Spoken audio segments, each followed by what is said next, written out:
Hello and welcome to the Kuriaknits podcast. My name is Erin and I'm so glad that you've joined me here today in this podcast related to talk about all things knitting, what I've been knitting, and sometimes what I'm going to knit, but I think I'm going to be saving that for a future video. I've been thinking forward a lot to holiday knits, Christmas knits, and I'm going to be knitting something for everyone in my immediate family. So I think I'm going to make a video dedicated to that. I'm thinking September. I don't know if everyone's ready to be thinking about the holidays yet, but with the amount of knitting that I've planned, basically all of my cast-ons that aren't test knits in the near future will probably be for other people, which is new for me because I'm a bit more of a selfish knitter. But in order to be able to do that, I need to finish up some of these projects that I've had on my needles for a while. And of course, I just keep casting things on, which means things move absolutely nowhere, which is probably not the best way. I was a pretty monogamous knitter for a little while there, and then all of a sudden my projects have just like exploded, and yeah, that's made it so fun. It is very hot today, so if you can see me perspiring, that is why. Please forgive my face. It's like 31 degrees today. I have to go to an event after this, and so I'm wearing this dress, which is beautiful. It's from the 90s. It's thrifted, but if you are a thrifter and you have like some 90s clothing, it goes one of two ways. It's either like a beautiful cotton that's incredibly breathable, or it's like terrible polyester mixes, which makes you die inside, but it's pretty enough that it's worth it. I'm just so ready for winter. I miss Scandinavian, the coolness of a Scandinavian summer so much. It is so hot and humid here and just like disgusting at all times, and I'm just so ready for not to sweat, for cooler weather. I just summer isn't really my time to thrive. I am much more of a spring and a fall person, and of course in terms of knitwear it is renewed love for winter, I would say, which is nice. I think that's one of the greatest gifts that knitting has given me, other than this beautiful community. It has also given me the great gift of loving winter a little bit more, which is really nice. So I will first start by apologizing. This video is a little bit later out than I had intended. I had a bit of a crisis of conscience of what am I even doing here on YouTube, and is anything being heard, and like, am I really a valuable member of this community? And I mean, like, I had to really sit with myself and think about why I started this channel, and sorry, I should stop messing with that. Why I started this channel and what I really care about. And what I care about is reaching a lovely community of people and getting to chat. So first I want to thank you all for being here. What started this whole thing is I had a very large creator steal one of my video ideas and at some point say things word for word. And it was really discouraging. I don't want to start any drama or anything. I'm not going to be naming names, and I would ask that you do not make your guesses as to who it is. I have absolutely no interest in calling anyone else, but it was just a little bit discouraging to have something that you thought a lot about, and something that you really care about kind of taken, and not taken in a kind way. I think that things on the internet are meant to be shared, and if someone wants to take your concept, that's totally fine. I just would expect some recognition or like a message or something, and none of those were received. And I think it happening in the knitting community just kind of opened my eyes to what this community can be. But I am choosing to reorient myself towards joyful knitting and the joy of this beautiful community. I've gotten to meet some people. I've had messages with so many of you, and I just want to thank each and every one of you who have been a part of my life. It has honestly been so soul feeding, and it has really given me so much joy. I've never been part of an internet community before.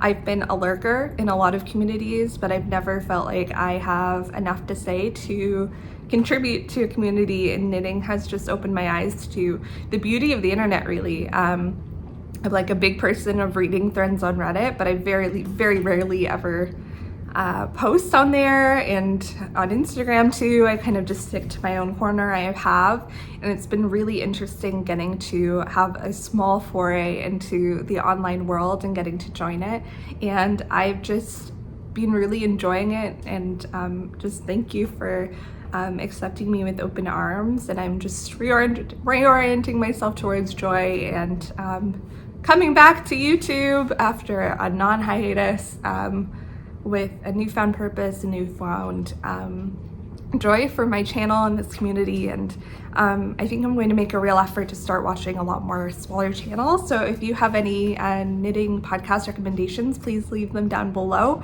I watch a whole bunch. Don't look at my subscribers on this channel. I've got like YouTube Premium on my personal channel that I've had for years and years and years. So I don't watch a lot of YouTube on this channel specifically. But I watch a lot on my private channel. So if you're going through my subs on here, don't be like, oh my gosh, she doesn't subscribe to this person. I probably do. I just do it on my other channel. But anyways, not that anyone's gonna do that, but please do leave your recommendations down below. I'm definitely looking for some more diverse voices to bring into my life. And I would love to see some more Canadian voices in my life as well. I don't watch as many Canadian YouTubers and would love to bring some more into my life. So please leave your knitting recommendations down below. But with that said, I've been rambling on for far too long. Let's get into some knitwear. And let's start with something I haven't made a lot of progress on yet, which is this. This is my, oh my gosh, what is happening here? Moonset Tee by Ozetta. How is this working here? Ta-da!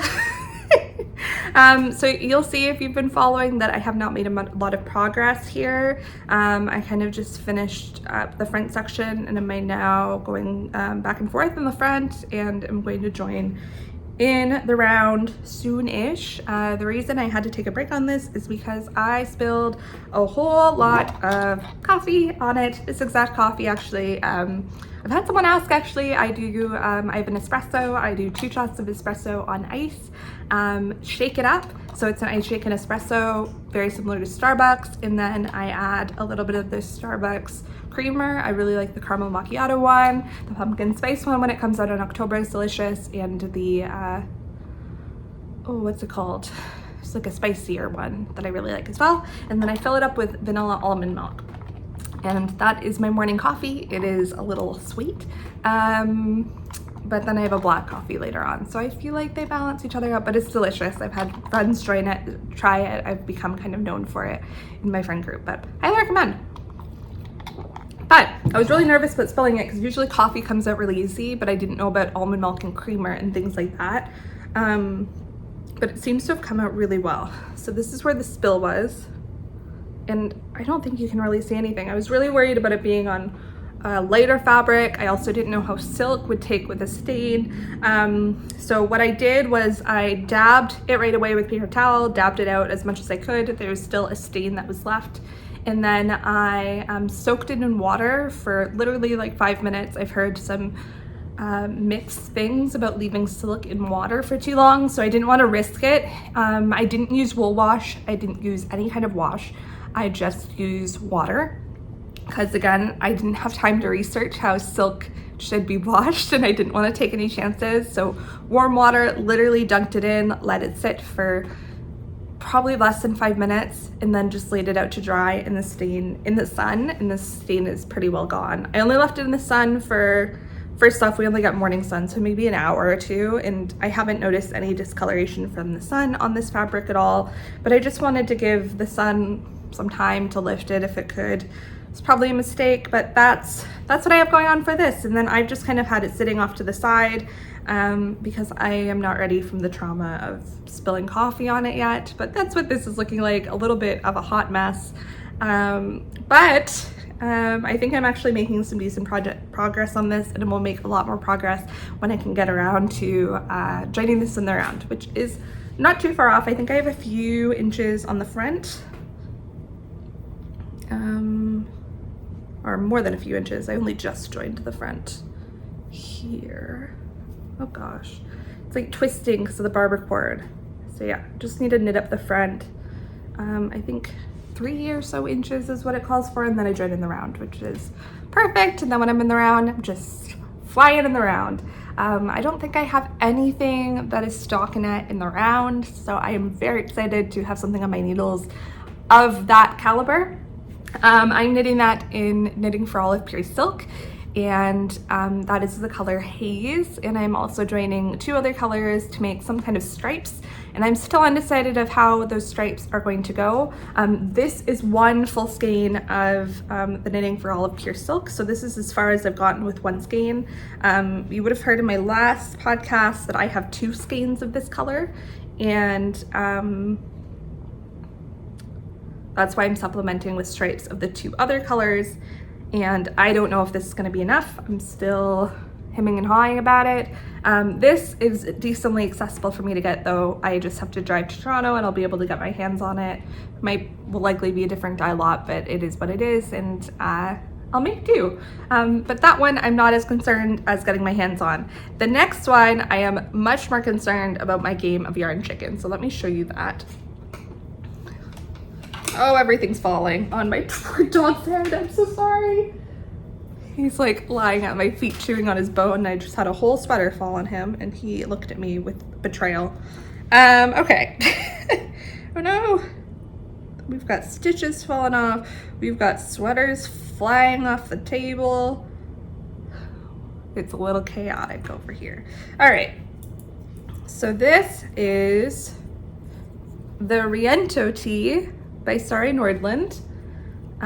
So this is originally a tee pattern with puffed sleeves, but she has a modification to make a tank version, and I am making the tank version. So it looks like this.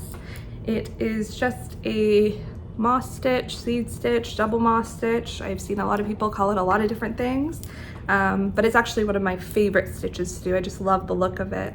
And then it just has these light lace panels on each of the sleeves, and so it's just a thicker strapped tank, and this is as far as I am. This is almost exactly, this is how much I have left of the second skein. So this is almost exactly 1 skein of Sandisgarn line.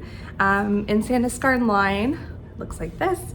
It is 53% cotton, 33% viscose, and 14% linen. It's a DK weight. They also have their tin line, which is a fingering weight of the same yarn. And I've really been enjoying working with it. I really, really like the fabric that it's creating. I love the drape on this. I think it's going to be so nice to wear if I can ever get it done. So here's my problem. I got this yarn in Copenhagen, and I got 3 skeins of it thinking that it would be enough for a tank top, which I am now questioning. I think if it is enough for a tank top, it will be extraordinarily cropped. I am on the hunt to find a 4th skein of this. This is in the color light beige, and the number is 2331. I did not expect this hunt for light beige to be such that a hunt. If all else fails, I can definitely order it online. That's not a problem. My main problem is that I am on a yarn buying embargo. I promised my husband that I would only buy yarn outside of Canada basically until Christmas. I have 1 exception for my birthday, and that is because if you would have seen my Copenhagen vlog / haul, I went a little ham in Copenhagen, and I'll talk about it at the end, but I'm going to a very special yarn store in the States in about 2 weeks.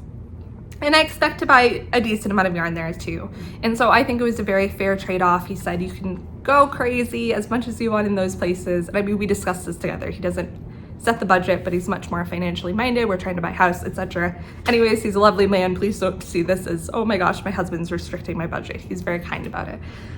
So I made this promise, which means I can't just go and order Sandisgarn line, because not only do I have to spend the minimum budget to get to free shipping, because I'm not spending $15 for it to get to me, it's like a $10 gain, but then I would be buying extra yarn, and that is not allowed. And so I was looking to pick up this individual skein, just that individually. That would be, I mean, technically it would be breaking our pact, but not as much of a big deal if I just need 1 skein to get done a project. The problem is that no one within 100-kilometer radius has this stuff. I was hopeful. A yarn store that is decently local to me called Galt House of Yarn in Cambridge, Ontario, had on their website that they were getting in 10 new shades of Sanduskarn line. And so I messaged them and said, hey, do you know if you're getting light beige? I would really love to grab a skein of it. And they messaged me back saying, no, but we're getting it in stock next week and it's 10 shades, so I'm sure we'll have it. They posted on their website, they got 10 new shades. They're beautiful. Light beige, nowhere to be found. And so the shop that I think has the best shipping policy that could get it to me is in Vancouver. It's actually a store that I've been to called Wet Coast Wools, and it's actually a very beautiful store. I would highly recommend it. I think if I still haven't gotten it by my birthday, that is where I will make an order, and hopefully they'll still have line in stock. I mean, it's a summer yarn, so fingers crossed, and I will get to their 150, I think, threshold for the free shipping and get it shipped to me. That's worst case scenario. I'm kind of hoping I can find a store in Connecticut that has Sanduskarn line, this specific shade, so that I can just get it in the States while I'm there. But I'm going to finish knitting this up with what I have.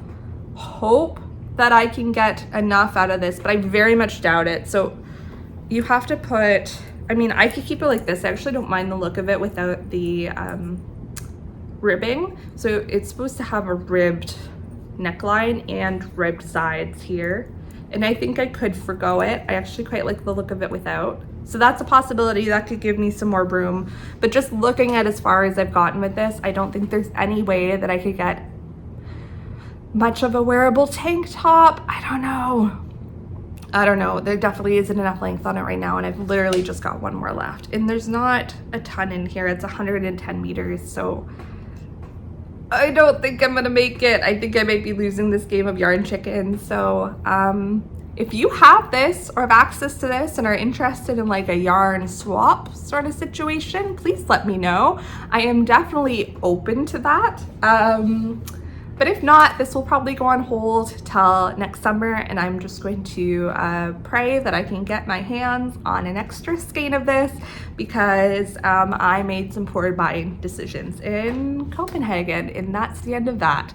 Besides my great game of yarn chicken, it has been such an enjoyable knit. I would highly recommend it if you are into something that just provides a little bit of a challenge, a very easy repeat, something that you can just working around and not worry about it. I would highly recommend this tank. It has been a joy to knit, and I really, really like it.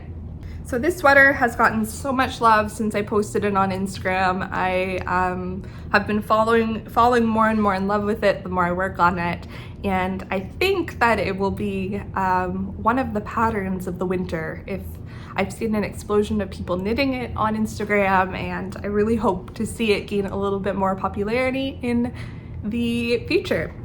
And so this is the Snow Crocus by Midori Hirose.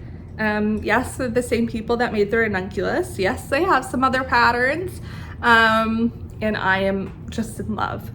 So I have finished the body, and I am almost finished the sleeve, and then I've just got this sleeve to go, and these sleeves fly. It's on 6mm needles.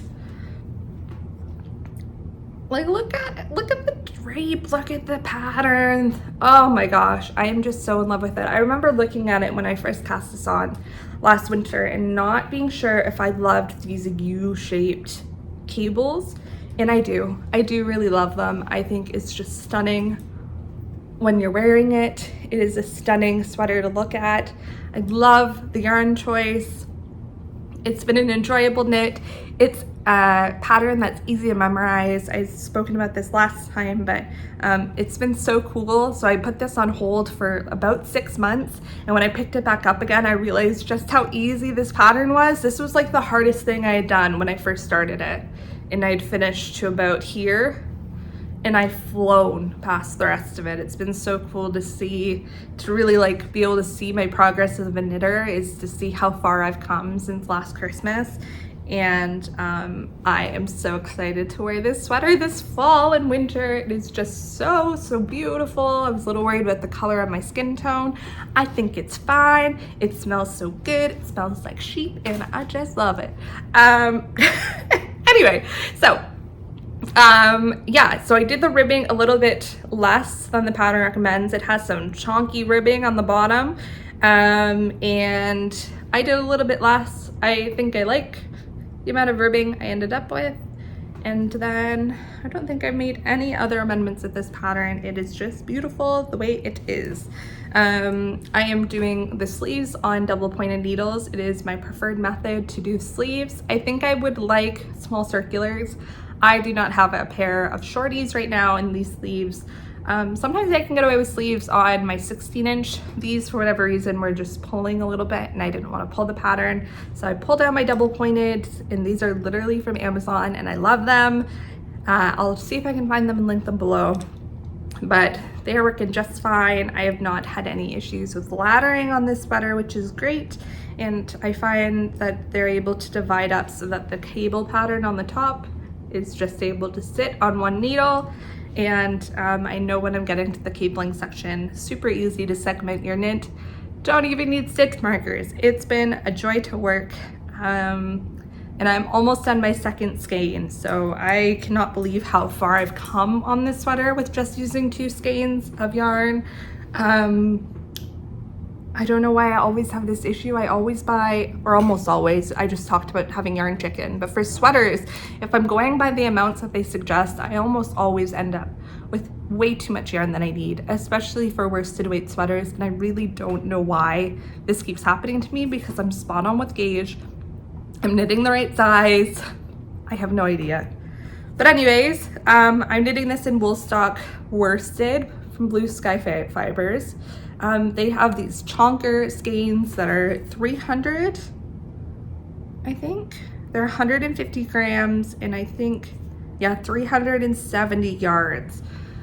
So they're like a triple skein. And I really like working with them because you don't have to divide up your yarn as much. But I got 3 of these and then 1 extra 50 gram skein. And I am almost done the sweater and I haven't had to cut into the 3rd skein yet.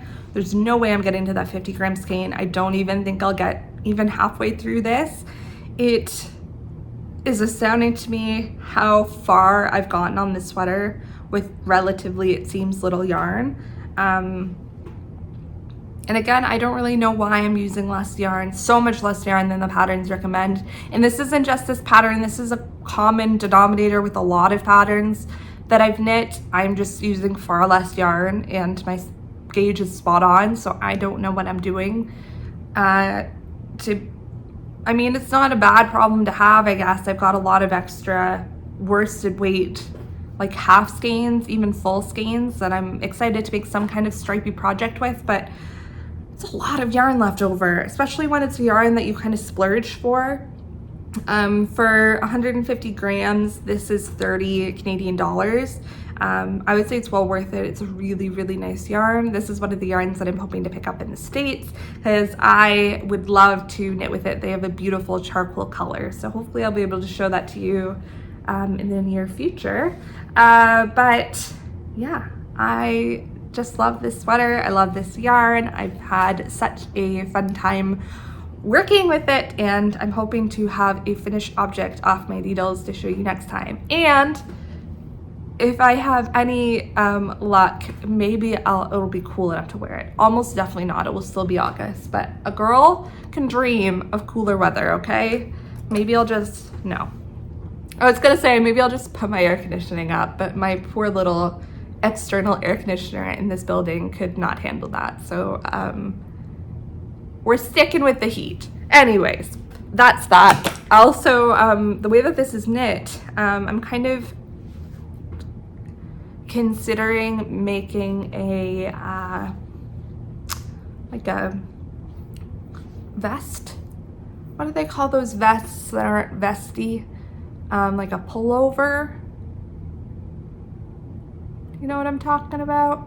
Where they just kind of chop the sleeves off. So because it's a drop shoulder, I think it would actually be a really easy amendment to be able to make this without the sleeves to do some kind of vesty situation. So that might be something that I do because I'm really just obsessed with this pattern in every way. And I don't know if I'll necessarily make another of this sweater specifically because I've got so many other things that I'm excited about, but if I can make that vest throw over thing pattern work, I think that might be in my future, possibly, especially if it's on 6mm needles. It is flying, it is, yeah, it's just going well. So this next, oh my gosh, sweater is one that I had hoped to have joined in the round by now, but unfortunately I have not. But I've made a lot of progress, and it is Tangled. It is Tangled. No, it is sweater number 15 by My Favorite Things Knitwear, and it is looking so good. Oh, and we've got a rogue needle poking through the front. So yeah, it's just this all over cabled drop shoulder pattern, and it has been so much fun to knit because it is just a repeat. I don't really have to look at the pattern very much, which is good. And I had started this in Copenhagen, and it's been a little bit on the back burner just because I want to finish some of my summer patterns.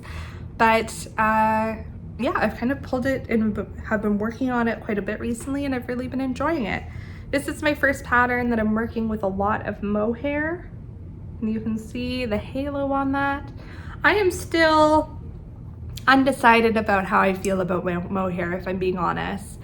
It hurts my hands a little bit to knit with, and I don't know how I feel about having this much halo on a sweater. I don't know how I like it, and I know mohair is like the thing, and I think why I come down on the side of liking it, and I think is a reason that a lot of other people like it as well, but I haven't seen articulated very much, is because it provides so much padding for the sweater. Like, it fills in the stitches so much without adding a lot of extra weight. It makes your sweater so much lighter and airier without adding weight to the stitches. So for example, this is knit with a fingering weight yarn and a mohair, which equals a DK weight. But if you look at the strand of mohair and the strand of fingering, you would think that they'd make like a sport weight together, but the fluff makes it a DK weight, and it's not see-through. Like, you can't really see my hand through this at all. And I think that's the benefit, is that the fluff fills in the spaces of the stitches and is able to give just the most beautiful drape to your sweater. I mean, look at the way that this is moving. It is so stunning. I am as excited to be able to wear this. The mohair hasn't been irritating my skin at all. The only way that it's been irritating is that because the skein or the string of it is so narrow, it does cut into my finger a little bit. So I do need to definitely take breaks and knit with some thicker wools in between knitting with this. And I think that's fine. I think the other thing with mohair, and the reason that I have a decent amount of my stash now and I'm excited to knit with it, is that so many patterns are calling for mohair nowadays. And there's ways to get around it, there's ways to substitute. I know that a lot of people don't like mohair, and if you're interested in a video about mohair substitution, I'd be happy to put one of those out, because it's something that I've considered a lot, especially the beginning when I was knitting much more on a budget and hadn't thrifted as many beautiful yarns as I have now. But sometimes you just want it to look like it does in the pattern, and to do that you basically have to get a mohair or you have to get some alpaca, and I think that's okay. I think it's okay to be able to want what you see in the photos, but sometimes it can get expensive, and sometimes you don't like having as much fluff, sometimes you don't like knitting with as much fluff, and I think that's okay too. So anyways, those are my thoughts on mohair thus far. The reason I have not joined in the round, you'll notice that the front section is now done, and then I realized that my back section was too short and I had made a mistake and I had missed like 3 repeats. So I'm now knitting the back panel. I am 2 repeats away from being done, and then I will join it in the round. My bad. I don't know what I was thinking. So basically you increase along here and then you have to knit down a certain amount, and I just knit down once and then missed where it said repeat such and such times, and then just completely just left it. I just left it, and that was a mistake. So now I'm going back and fixing it. It's fine. I am excited to get in the round though, because there's less purling, and big fan of less purling. But anyway, I am just loving the way this is coming out. I am knitting this in Ficalana Arvetta, which is a superwash finger weight yarn, and Drops Kid Silk, which is the mohair, and it is one of the more affordable mohairs out there. I'm interested to knit. I've got 2 sweater quantities of the Knitting for Olive Kid Silk that I'm interested to see if it sheds a lot more, because the Knitting for Olive's more of a mid-range mohair, and I'm interested to see if the mid-range versus the more budget range affects how much fallout you get from your mohair.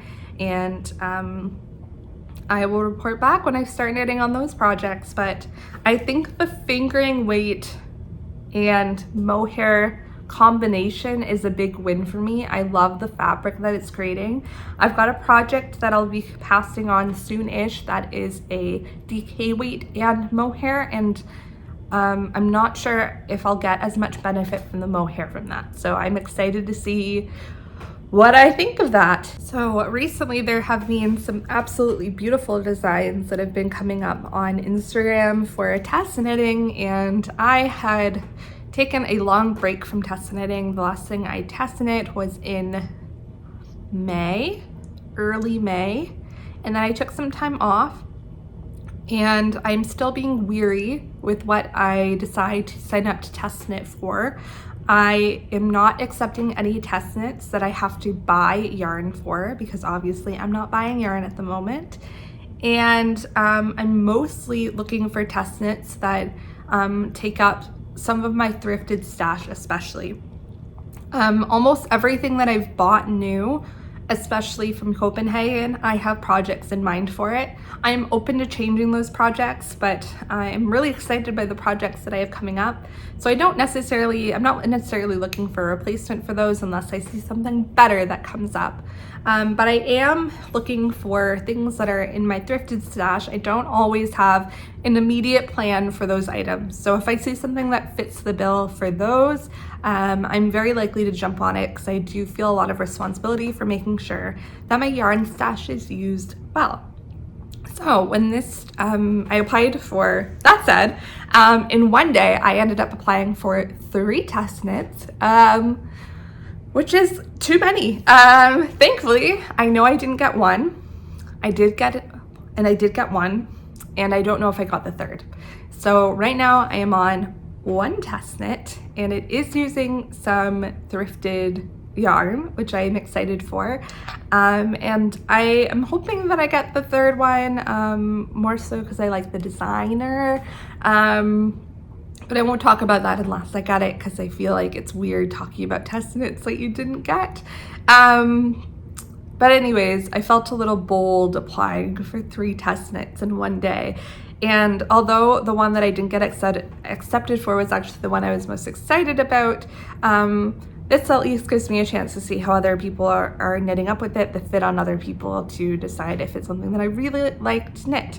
That's something that I've been enjoying a lot more lately, is before I decide on a pattern, I have been really going through in detail the Ravelry projects page of other people, and looking for people with a similar body type to me, and seeing how the knit is actually laying on people's bodies.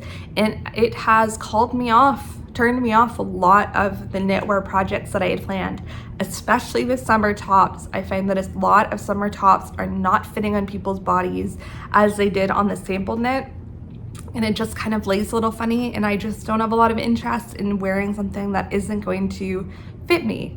I think test knitting is a little bit of a different thing. You're getting the pattern for free, and so you have to give it a little bit of a leap of faith. But if I'm spending money on a pattern, I just want to make sure that it fits me really, really well. So the mohair saga continues. I had knitted a whole bunch of mohair from Value Village. And when this pattern came up and it was using 3 strands of mohair and was such a beautiful pattern, I was like, you know what? I've got the yarn for that. I'm going to jump on board. So let me show you what I've done so far. It is a fluffy monster. This is the Lucy Blouse by Knitting Deer. It is in a half fisherman's rib pattern. And this is the top of the blouse here. So fisherman's rib, it means that every single stitch that you're seeing here is actually 2 rows, and it makes this wonderfully squishy pattern. And it was already extremely squishy because it is made using 3 strands of mohair. This mohair is insanely fluffy. Yeah, you can see the halo on that. It is wild. I think that for my comfort, I'm going to have to shave this a little bit because it is like insanely fluffy. I think part of that's just this mohair. This mohair has such long strands of fluff on it, more so than any of the other mohair that I've seen. And this color is really interesting as well. I was going back and forth on whether I really wanted a shirt of this color, and I think I really like it. But it's this orangey mohair with rainbow flecks in it. I don't know if the rainbow is picking up enough on camera, but in the core there's like pinks and yellows and some greens and blues in there. And it just gives a really unique look to this mohair. I've never seen anything like it. So I'm impressed with the stitch definition that's coming out of this.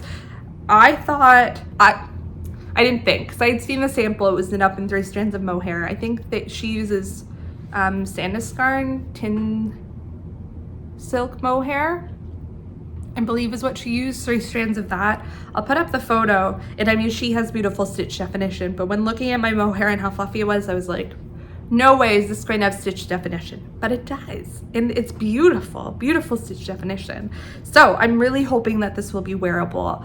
Even though it's called a blouse, for me, it'll absolutely be a sweater in my wardrobe. It'll just be like a more open sweater. And I just love the construction of it. I think it's beautiful, beautiful and intentional. And one of the cool things about it is that she's testing it in both German and English. And the German test knit group is a little bit ahead of us.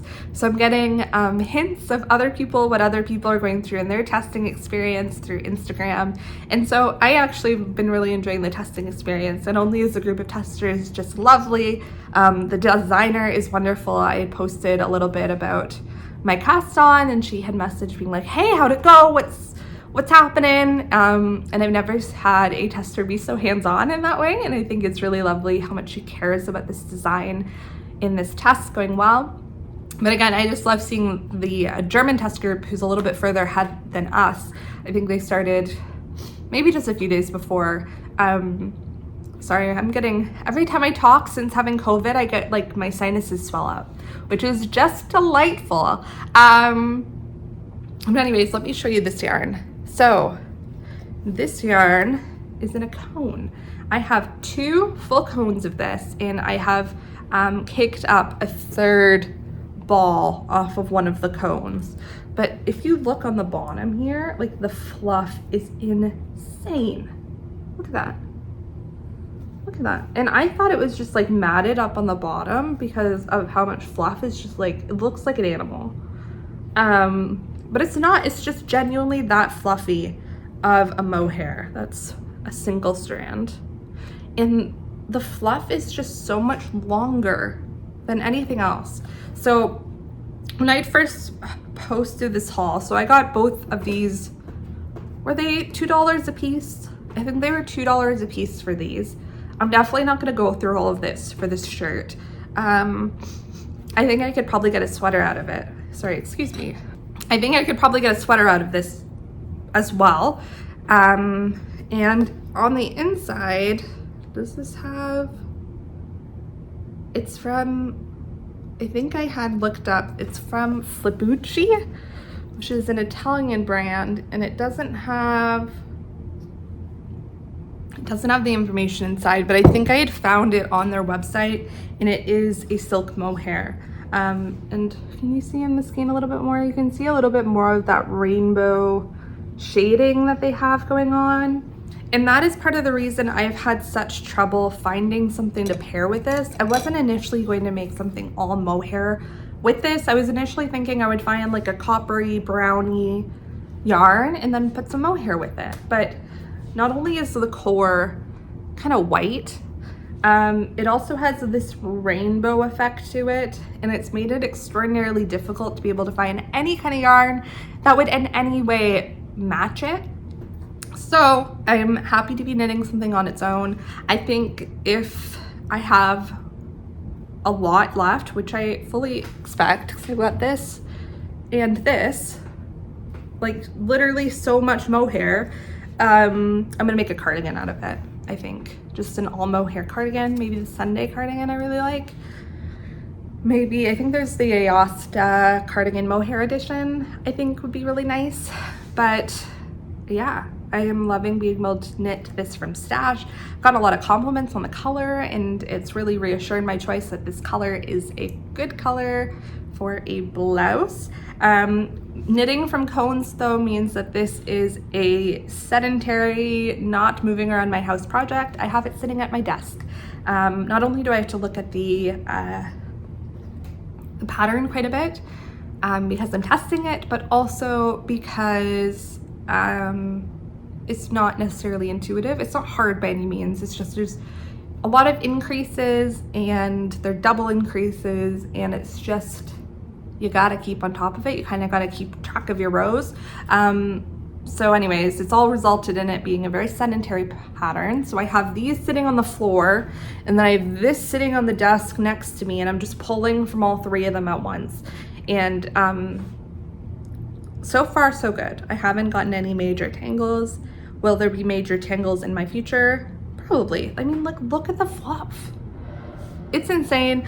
I think it's too much fluff for me, honestly, but we'll see how it turns out. And I may just end up shaving it a little bit, or like taking the pill shaver and just cutting down on some of that fluff a little bit. I think that will make it immensely more wearable. I really love just about everything about it, but I think the fluffiness is just going to, like, I think that this would look best with some black pants in the fall and winter. Oh, this is such a good fall color. But if I wear black pants with this, are those black pants going to survive? Am I going to have to bring a lint roller with me at all times? That's gonna be the thing I think that affects the wearability on this. And I don't really know how to fix that. So if you have made something with all mohair, did you shave it? Did you have luck with shaving it? Did it go okay? Please let me know. I love the look of it, but I'm a little bit worried about the wearability of it. But so far the test knitting experience has been absolutely lovely. I do have one cheeky acquisition to show you. So I was in Toronto this past week. I had went there to go get a tattoo, and I'll give you a quick peek. It is beautiful. I just took off the wrap last night, so she's a little prickly, but I am just absolutely obsessed. I went to the Arcade Tattoos. If you're interested in my artist, send me a message and I would be very happy to send you her details. She's booked into 2023 at this point, but she just does absolutely incredible work. I'm actually going into November to get it continued up my arm, so I am so excited. I'm in love with it, obsessed in absolutely every way. But her shop was in Kensington Market, and there is a yarn store there. I was there early, and I was wandering around, and I happened to wander across the yarn store. I'll leave the name of it.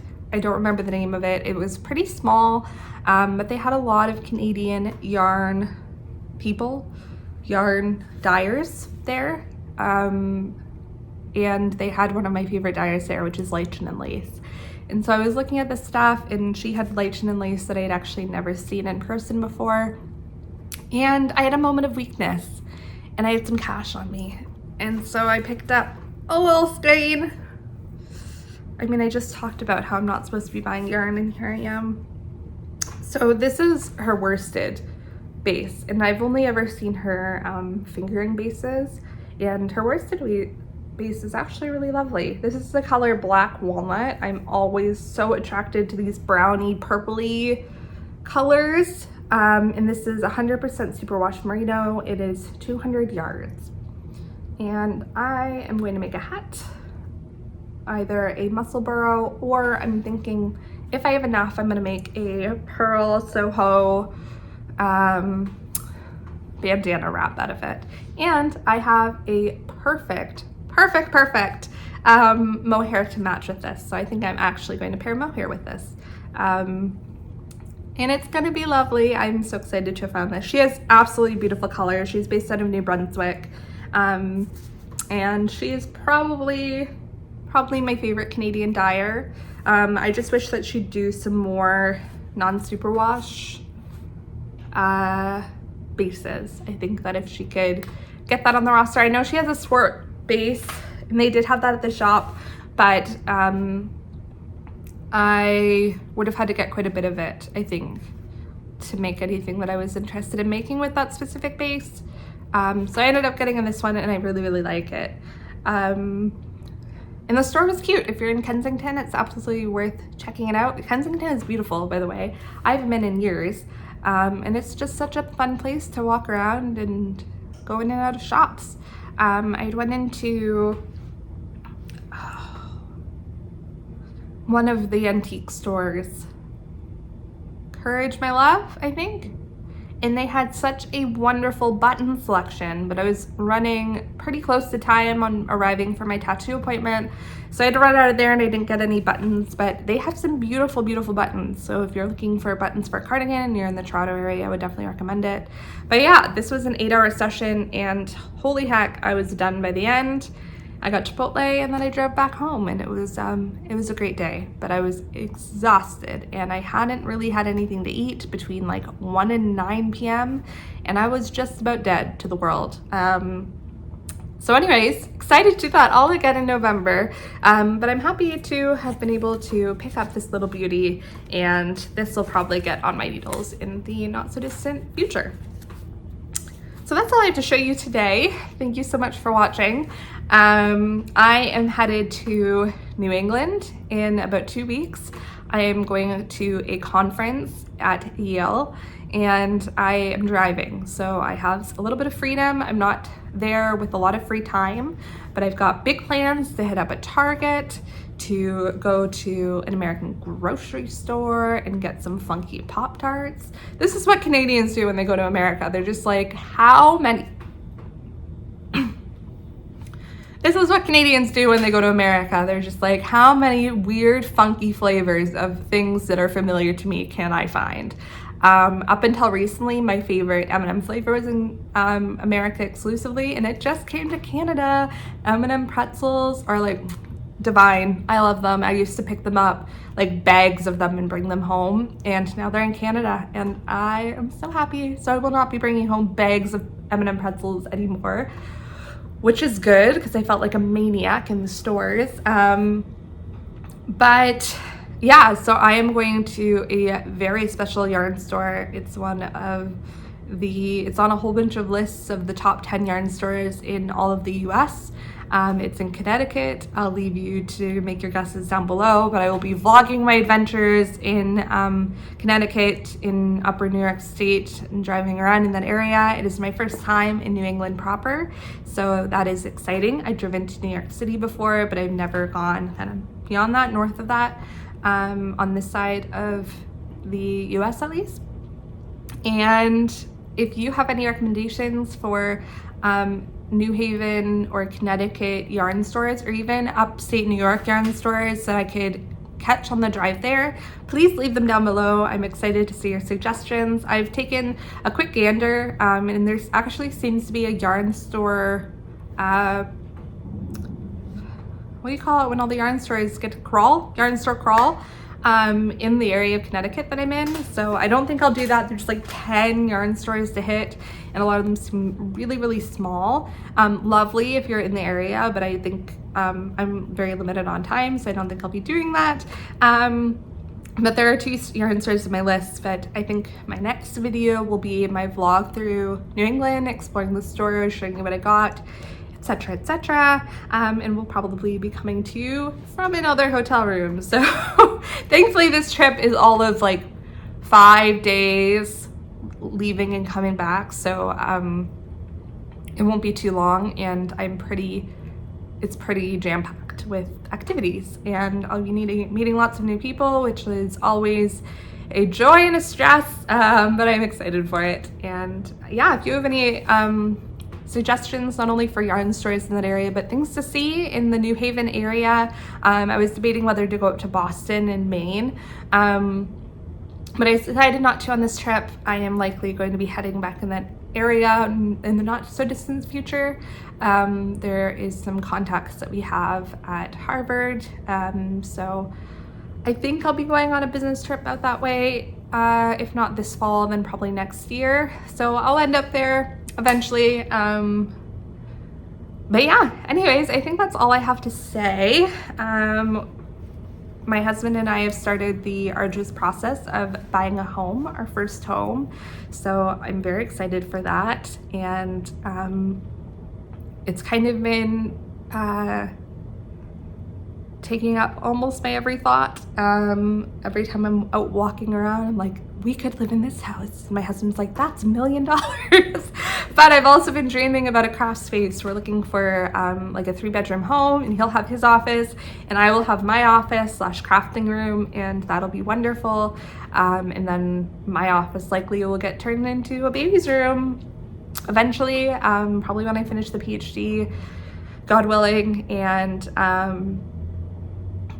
yeah, it's just so excited to dream for a future space, to dream for a place that we own. I'm dreaming paint, I'm dreaming gardens and backyards, and my dog being able to run around leash free. So that's very exciting. So I'll keep you updated on that process. And my prayers to anyone else who's in the home buying process. The market's cooled down, but it's still hard, and it's hard to figure out as a first-time homeowner because there's just so much shit that no one tells you about. It's just like a really difficult process. So my heart is with you if you are also going through it. I hope you have immense luck. We are just in the very beginning stages, but we are already finding it a little bit overwhelming to deal with. But anyways, please let me know in the comments below what you are knitting. I always love seeing what you guys are up to. Thank you for contributing to my life in such a meaningful way, and I hope you all have an absolutely amazing week ahead of you. And thank you so much for watching. See you next time.